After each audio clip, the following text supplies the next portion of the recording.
Why dip it up when you can dive right in?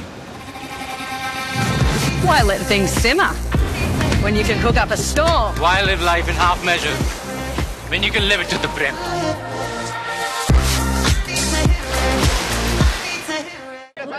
विधानसभेच्या निवडणुकीचा जो निकाल आलेला आहे तो अत्यंत धक्कादायक आहे आणि हा धक्का केवळ विरोधी पक्षाला नाही तर जनतेला सुद्धा धक्का बसलेला आहे। कदाचित सत्ताधारी विजयाचा आनंद मानित असले तरी जनतेने हा निकाल स्वीकारला असे काही दिसत नाही। ईव्हीएम वर शंका यावी अशा अनेक गोष्टी आता पुढे येत आहेत, त्याची खातरजमा करावी लागणार आहे। असं काय 3 महिन्यामध्ये घडलं की एवढा मोठा बदल व्हावा? आम्ही लोक तर प्रत्येक मतदाराच्या संपर्कात असणारे लोकप्रतिनिधी आहोत। असं असताना असं घडलं काय? नेमकं काय बदल असा घडला? कोणत्या कारणानं लोकांनी अशा प्रकारचा निकाल दिला असं ज्यावेळेस विचार करतो त्यावेळेस अनेक गोष्टी ईव्हीएमच्या बाबतीत शंकास्पद आम्हाला वाटत आहेत। आणि म्हणून माननीय आमचे अध्यक्ष काँग्रेस पक्षाचे देशाचे अध्यक्ष मल्लिकार्जुन खरगे साहेबांनी सुद्धा या बाबतीतलं शंका व्यक्त केलेली आहे। ती शंका माझ्याही मनामध्ये आहे। ज्या प्रकारे पहिल्या फळीचे नेत्यांचा पराभव झालेला आहे, जे मुख्यमंत्र्यांच्या रेसमध्ये होते, तर कुठेतरी काहीतरी तुम्हाला असं वाटतंय का एक काही ठरवून नाही काहीतरी हा घडलं हे तर वेगळं आहे, म्हणजे कल्पनेच्या पलीकडचं आहे ही वस्तुस्थिती आहे। मी निवडणुका लढतो आणि माझा संपर्क हा माझ्या मतदारसंघातल्या आणि तालुक्यातल्या प्रत्येक कुटुंबाशी माझा कनेक्ट आहे। त्यांना सुद्धा हे खरं वाटत नाही, त्यावेळेस आता कोणाला खरं वाटणार आहे? या पराभवानंतर आता पुन्हा उभारी कशी असेल? नाही, उभारी होईल, कारण जनता निश्चितपणे जनतेच्या मनामध्ये सुद्धा खूप शंका या बाबतीत आहेत। जनता आमच्या बरोबर राहील आणि जनतेला बरोबर घेऊन हा लढा आम्ही लढू आणि पुन्हा एकदा जे काही भांडाफोड करायचं आहे त्यांचं ते झाल्याशिवाय राहणार नाही याची खात्री मला आहे।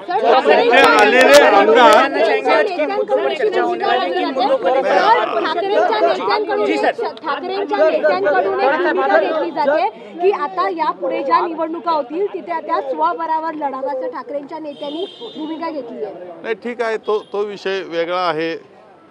तो ज्याचा त्याचा अधिकार असतो, स्वतःच्या बळावर लढायचं कसं बरोबर घेऊन जायचं कशात आम्हाला या सत्ताधाऱ्यांच्या विरोधात लढता येईल याचा विचार आम्ही निश्चितपणे करू, जे योग्य असेल ते करू। परंतु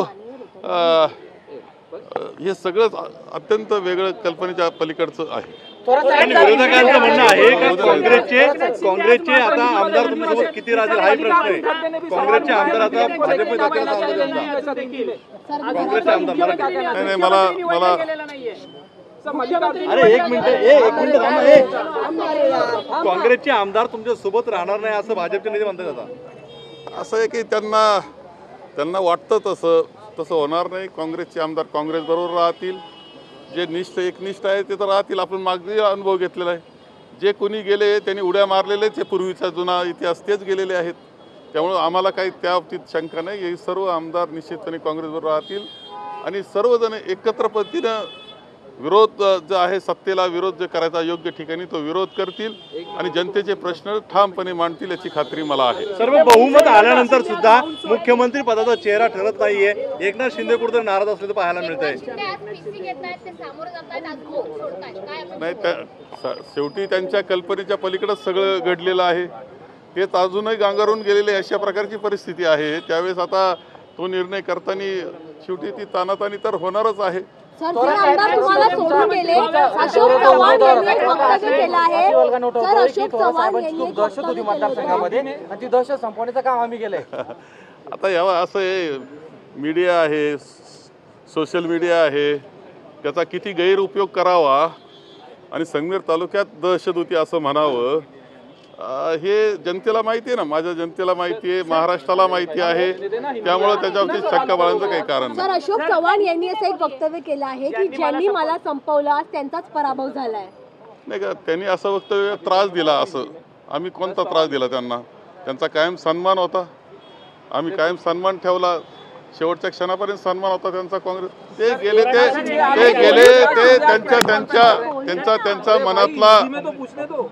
त्यांच्या मनातला हेतू साध्य करण्याकरता ते गेलेले. सर, एकनाथ शिंदे आज मौन सोडतात आहेत. गेले 3 दिवस ते बोललेले नाहीत. महायुतीकडे सर्वाधिक बहुमत आहे, तरी देखील मुख्यमंत्री निवडला जात नाहीये.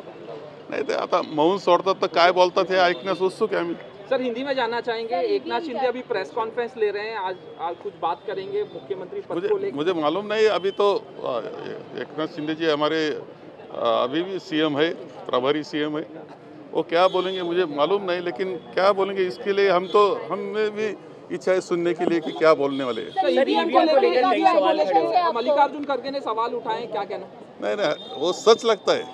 बहुत सारे सबूत जो दिखते हैं प्रथम दर्शनी, उसमें तो कुछ ना कुछ ईवीएम के में प्रॉब्लम है ऐसा दिखता है.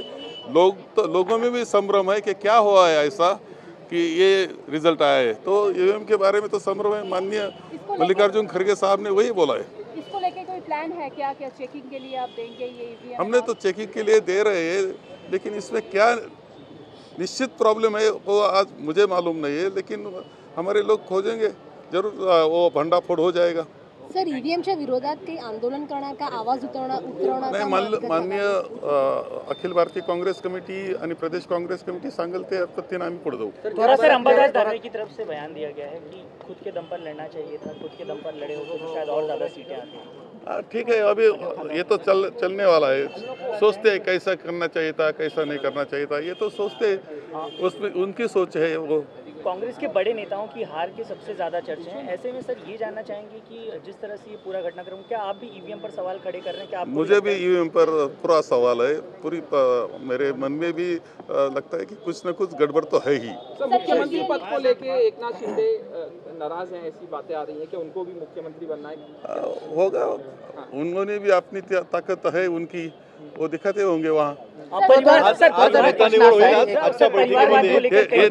ते नेता निवडतील की नाही हे मी कसं सांगू, परंतु आमचा गटनेत्याच्या बाबतीतला काहीतरी निर्णय होईल. सर, परिवारवाद को लेकर कई बातें होती थी, अब एकनाथ शिंदे चाह रहे हैं कि शायद श्रीकांत शिंदे को उप मुख्यमंत्री बनाया जाए, ऐसी चर्चाएं चल रही हैं, आप क्या कहेंगे? ये मुझे आपने सुना है, मैंने सुना नहीं अभी तक.